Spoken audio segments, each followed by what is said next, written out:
ભાઈ મને હોદ્દો મળી ગયો, પછી મારો વ્યવહાર કેવો છે કે ભાઈ સીએમ થઈ ગયા, કાલ સુધી તો જોડે બેસતા હતા, આજે 2 કલાક બહાર બેહાડી રાખે છે, એ બધું નડે, એ વ્યવહાર ન હોવો જોઈએ. અને ભારતીય જનતા પાર્ટી જે વટવૃક્ષ બન્યું છે, અને વટવૃક્ષમાં અહીંયાથી કીધું એમ કે ભાઈ આજે બૂથનો કાર્યકર્તા એ કોઈ પણ હોદ્દાને દાવેદાર છે, અને લોકશાહી પદ્ધતિથી જો કોઈ પાર્ટી ચાલતી હોય તો એ ભારતીય જનતા પાર્ટી ચાલે. ઘણી વખત આપણું ધારેલું ના થાય, તારા આપણને એમ લાગે કે આ લોકો ભલે કહીએ કે પણ એ તો આપણું સાંભળે નહીં, તો એમનું જ ચલાવે, એમના જોડે હોય એને જ આપે. કેમ ટિકિટ એવું થાય ને, ટિકિટ આપી દે, હોદ્દો આપી દે, તારે એવું થાય ઘણી વખત. પણ આપણે બધા એક કેમ છે તો કે ભાઈ તમને હોદ્દો ધારો કે મને મળ્યો, આપણે બીજા કોઈ નામ દઈએ તો પાછા એકબીજાની હામું જુએ. એના કરતા મારી હામું એ જુએ તમે બધા, મારું નામ દઉં તો ભાઈ મને હોદ્દો મળી ગયો, પછી મારો વ્યવહાર કેવો છે કે ભાઈ સીએમ થઈ ગયા, કાલ સુધી તો જોડે બેસતા હતા, આજે 2 કલાક બહાર બેહાડી રાખે છે,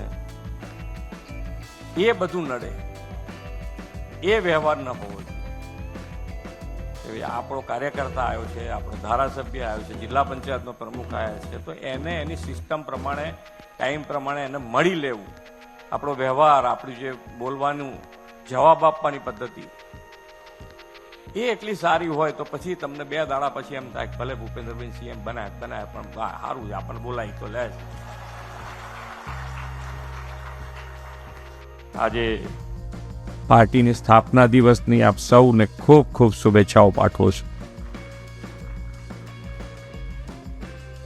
આમ તો પ્રમુખ સાહેબે પાર્ટી ક્યાંથી શરૂ થઈ, કેવી રીતે આપણે આગળ આવ્યા છીએ, લગભગ બધી વાત કે જે આપણા કદાચ અહીંયા બેઠેલા ઘણા બધાને તો ખ્યાલ હશે, કોઈક નવું હોય તો એને કદાચ ખબર ના હોય કેવી રીતે, કઈ પરિસ્થિતિમાં હતા.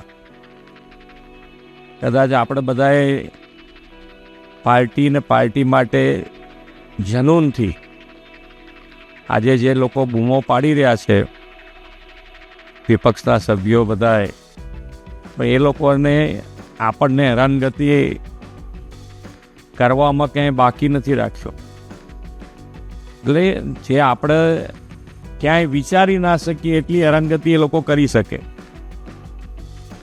અને એ રીતે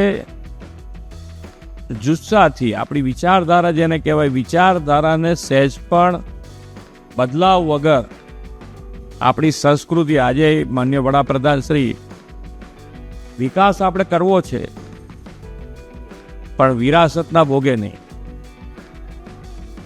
આપણી જે વિરાસત છે, આપણી સંસ્કૃતિ છે, એ પકડી રાખીને આપણે આગળ વધવું છે. અને એટલે જ આજે કોઈ પણ પરિસ્થિતિ હોય,